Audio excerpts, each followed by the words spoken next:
এক বিস্ফোৰক মন্তব্য কৰিছে যে সকলো সমষ্টিতে মিত্ৰতা নকৰে কংগ্ৰেছ AIDF যেটো কংগ্ৰেছ আৰু AIDFৰ মিত্ৰতা হৈ আহিছে কিন্তু এই সন্দৰ্ভত তেওঁ কৈছে যে সকলো সমষ্টিতে মিত্ৰতা নকৰে কংগ্ৰেছ AIDF আৰু কংগ্ৰেছৰ পৰা আৰু মানুহ আনিব লগা নাই আৰু নতুন আঞ্চলিক দলসমূহৰ সন্দৰ্ভত প্ৰতিক্ৰিয়া প্ৰকাশ কৰিছে মন্ত্ৰী হিমন্ত বিশ্ব শৰ্মাই আমি এই মুহূৰ্তত আগবাঢ়িছো মন্ত্ৰীগৰাকীৰ এই মন্তব্য প্ৰথমতে তেওঁলোকে মিত্ৰতা হৈ লওক ৰাতিপুৱা যদি কোনোবাই কয় মিত্ৰতা হ'ব গধূলি কয় কোনোবাই মিত্ৰতা নহয় গতিকে প্ৰথম মিত্ৰতা হৈ লওক তাৰ পিছত আমি প্ৰতিক্ৰিয়া দিম কিন্তু এতিয়ালৈকে মিত্ৰতা হোৱাই নাই আমি কি তাৰ ওপৰত প্ৰতিক্ৰিয়া প্ৰি প্লেন কিবা কৰিছে নেকি প্ৰি প্লেন আগতীয়াকৈ প্ৰি প্লেন মানে আপোনালোকে মিত্ৰতাটো যদি হয়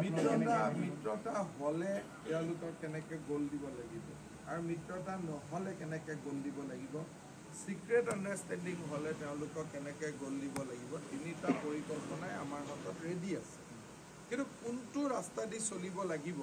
সেইটোতো আমি সিদ্ধান্ত ল'ব নোৱাৰোঁ যেতিয়া UDF আৰু কংগ্ৰেছে সিদ্ধান্ত ল'ব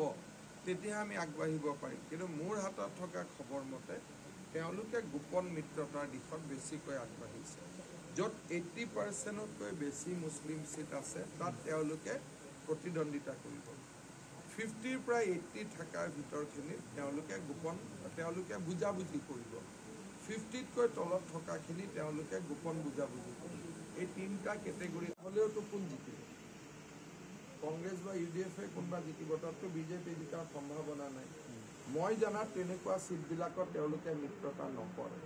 কিন্তু বতৰ দ্ৰবা বা আন যিবিলাক চিটত মিত্ৰতা হ'লে BJPৰ কষ্ট হ'ব সেই কেটেগৰীটো তেওঁলোকে আনুষ্ঠানিক বা অনানুষ্ঠানিক এটা মিত্ৰতা কৰিব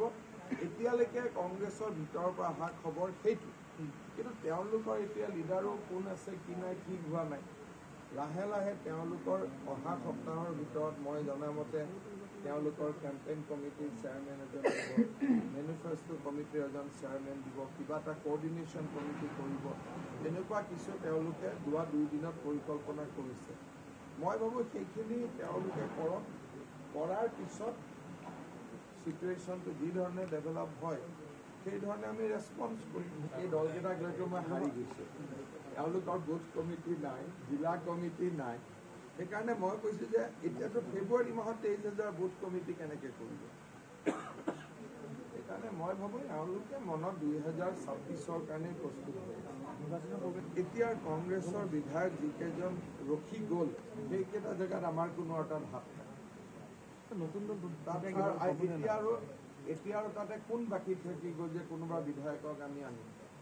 এতিয়াও আনিব খুজিলে আমি চেয়াৰমেন আলীক আনিলে হ'ব তাততো বাকী কোনো নাই দেৱব্ৰত শইকীয়াটো হাৰি গ'ল ৰেকিবুদ্দিন আহমেদক আনি আমি কি কৰিম তেওঁৰ সমষ্টিটো গৈ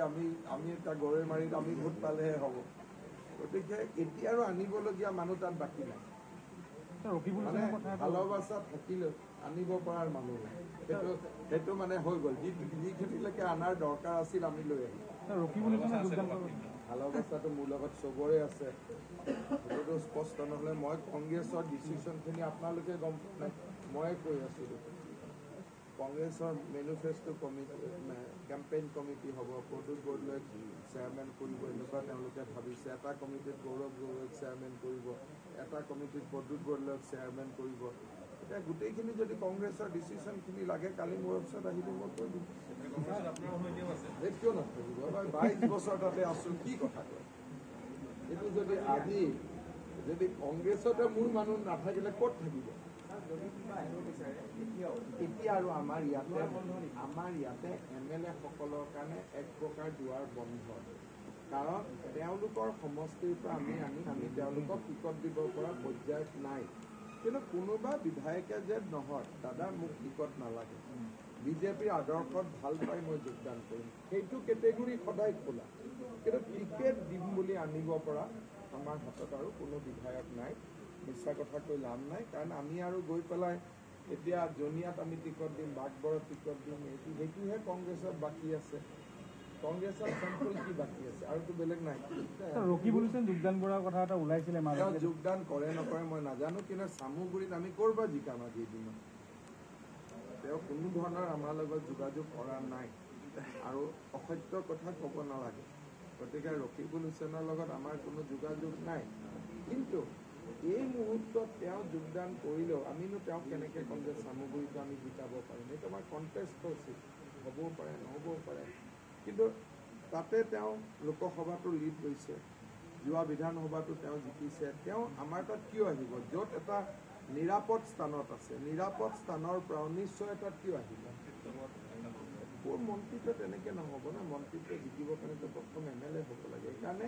ৰকিবুল হুছেইনে অতীততো আমাৰ লগত যোগাযোগ কৰা নাই আৰু ভৱিষ্যতেও তেওঁ বিজেপিৰ লগত যোগাযোগ কৰিব বুলি মই নাভাবোঁ